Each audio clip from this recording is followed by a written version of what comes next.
नमस्कार, मेरा नाम है मीनाक्षी रजत और आप देख रहे हैं अपना फेवरेट डिबेट शो सबका हिसाब होगा। आज बात करेंगे टीम ट्रंप की। टीम ट्रंप अब मिडिल ईस्ट जंग को धार्मिक एंगल देने की कोशिश में लग गई है।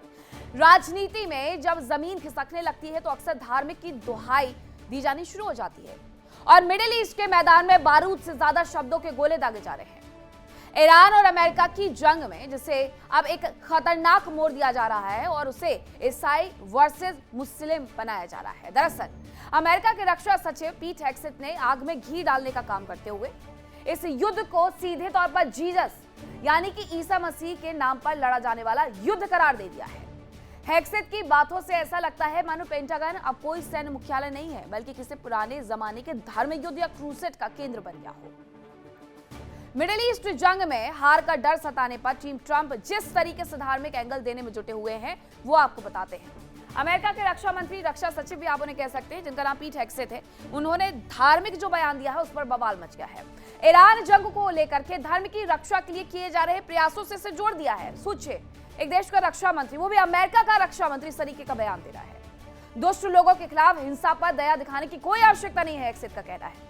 ईरान से युद्ध ईसा मसीह के लिए है, ये उनकी तरफ से कहा जा रहा है और ये कोई पहली बार नहीं है। पेंटागन में बाकायदा पादरी को ले जाकर के उन्होंने ये बात अपनी पूरी टीम को बताई थी। हालांकि ताली एक हाथ से नहीं बचती है। दूसरी तरफ ईरान भी पीछे नहीं है।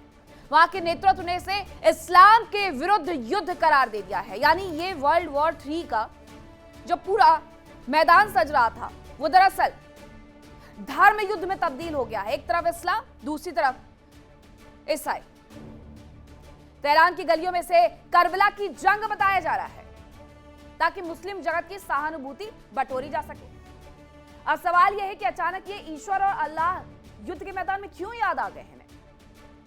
अब आपको बताते हैं कि ईरान जंग को अमेरिका इशू से क्यों जोड़ने पर तुला हुआ है। ईरान जंग में तो अमेरिका बुरी तरीके से फंस गया है। निकलने के तमाम प्रयास उसके फेल होते जा रहे हैं और इजराइल के कहने पर अमेरिका ने ईरान पर हमला किया था, यह हर कोई जानता है।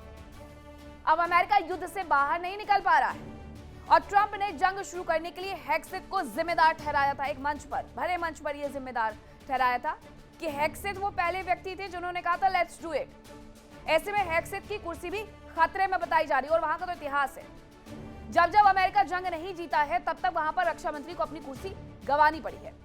जानकारों का कहना है कि टीम ट्रंप को शायद हार का डर सता रहा है या फिर वो इसे फॉरएवर वॉर को जायज ठहराने के लिए धर्म का सहारा ले रहे हैं। विनाशकारी हथियार लेकिन जुबान पर शांति के मसीहा और ईश्वर का नाम है।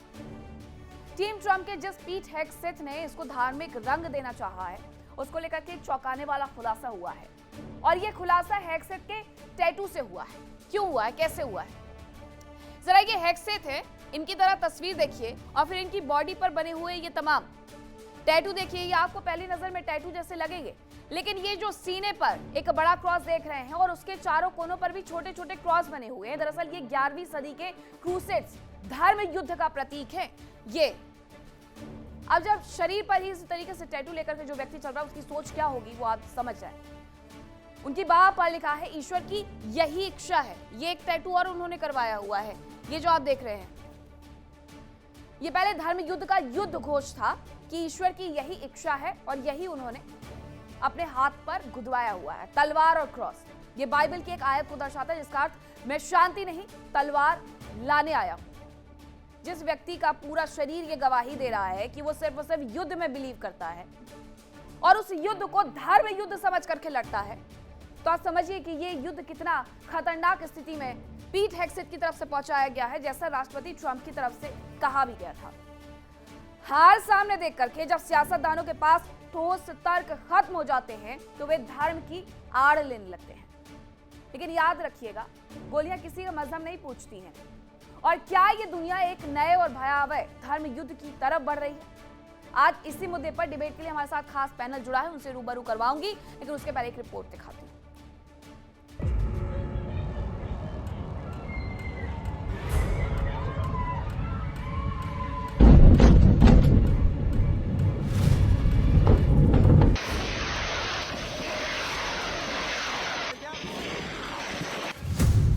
मिडिल ईस्ट की लड़ाई मुस्लिम वर्सेस ईसाई पर आई।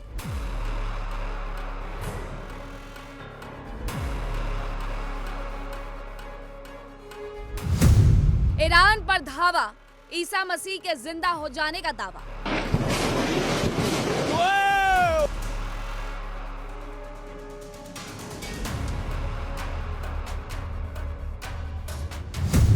यीशु धरती पर लौटेंगे जब महायुद्ध चरम पर होगा।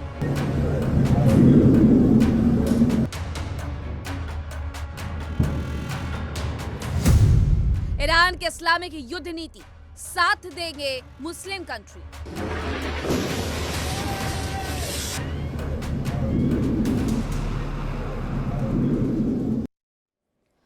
तब इसी मुद्दे पर करूंगी चर्चा की शुरुआत, लेकिन उसके पहले आज का बड़ा सवाल यह है कि ईरान से जारी जंग को अमेरिका ईसा मसीह से आखिरकार क्यों जोड़ना चाहता है? क्या वो इस युद्ध से बाहर निकलने का रास्ता खोज रहा है या फिर धर्म के रास्ते की लड़ाई से बता रहा है? इस पर करेंगे चर्चा की शुरुआत। कौन कौन से मेहमान मेरे साथ जुड़ रहे हैं आपका परिचय करवाती हूँ। मेरे साथ कर्नल दिनेश नैन जुड़ रहे हैं, रक्षा विशेषज्ञ हैं। सर्वेश पाठक इजराइल समर्थक है। डॉक्टर फादर आनंद मुतुंगल ईसाई धर्मगुरु हैं। आगा अब्बास रिजवी ईरान समर्थक हैं। अहमद मस्ती खान वरिष्ठ पत्रकार हैं, अमेरिका से वो मेरे साथ जुड़ रहे हैं। सबसे पहले मैं कर्नल दिनेश नैन आप ही से समझना चाहूंगी कि ये लड़ाइयां तो आज तक बहुत सारी देखी, युद्ध तो बहुत सारे देखे और पिछले लंबे वक्त से देख भी रहे हैं।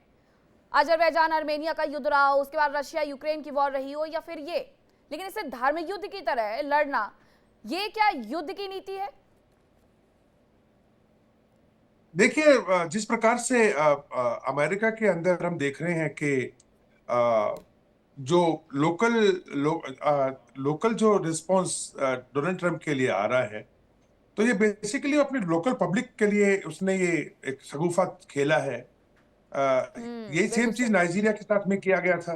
तो जनरली अपनी जो सड़कों पे पब्लिक निकल रही है कि ये युद्ध ना करो, तो वो ये दिखाने की कोशिश कर रहे हैं कि this is Christianity versus other religion, that I am fighting this battle and we have got, हम लोग को इसकी तरफ से खतरा है, हम लोग को इसकी तरफ से जो है आने वाले टाइम में वो है। पर बहरहाल जो मेन मुद्दा है वो बेसिकली वही है कि डोनाल्ड ट्रंप की जो पॉपुलैरिटी है अभी थोड़ी इस युद्ध के कारण थोड़ी कम हुई है, क्योंकि मेक अमेरिका ग्रेट अगेन और अपने कैंपेनिंग के दौरान में हमेशा वो ये बात बोलते आए थे कि अमेरिका को मैं कभी नहीं चाहूंगा कि अमेरिकन जाके दूसरे देशों में लड़ें।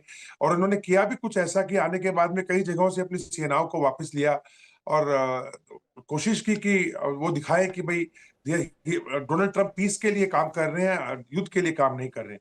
लेकिन जिस प्रकार से अभी ये खाड़ी का युद्ध जो है इतने अलग मोड़ पे पहुंच चुका है, इनकी एक्सपेक्टेशन तो पहले थी कि 3-4 दिन के युद्ध में वो बम्बार्डमेंट करके या ये कह लीजिए कि आयतुल्लाह खुमैनी को जो है वो खत्म करने के बाद में शायद जो विद्रोह वहां पे है वो पूरी तरीके से सामने आ जाएगा और इन्हें कुछ करना नहीं पड़ेगा।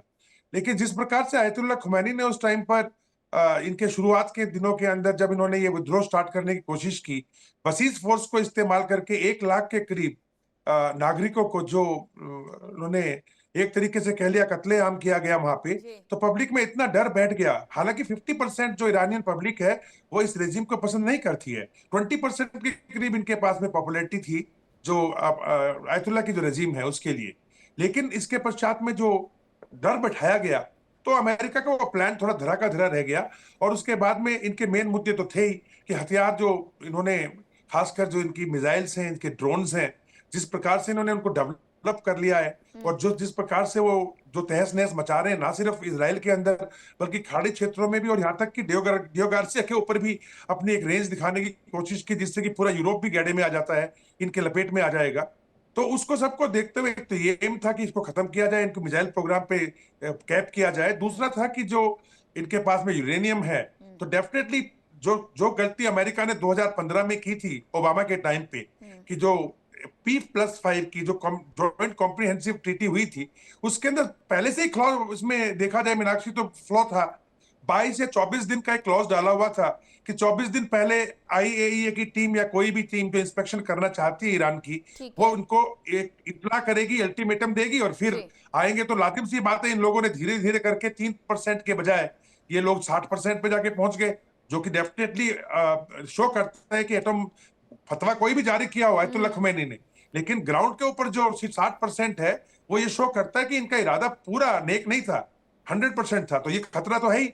और अच्छा, जब ये शुरू हुआ के बाद कौन सा उसे खुद भी मान लिया, उसे खुद भी तो नहीं माना। वो उसका किस्सा- अब मेरे साथ दो मेहमान जुड़े हुए हैं, एक ईसाई धर्मगुरु हैं और एक ईरान के समर्थक हैं। रिजवी जी ईरान के समर्थक हैं और डॉक्टर आनंद जो कि ईसाई धर्मगुरु हैं। मैं चाहूंगी आप इन दोनों को ही दिखाएं एक साथ, और मैं आप दोनों से ये सवाल पूछूंगी कि ये जो धर्म युद्ध की लड़ाई है, तो इसमें ईसा मसीह जीतने वाले हैं या अल्लाह जीतने वाले हैं? डॉक्टर आनंद पहले आप जवाब दीजिएगा, रिजवी जी उसके बाद आप भी जवाब दीजिएगा।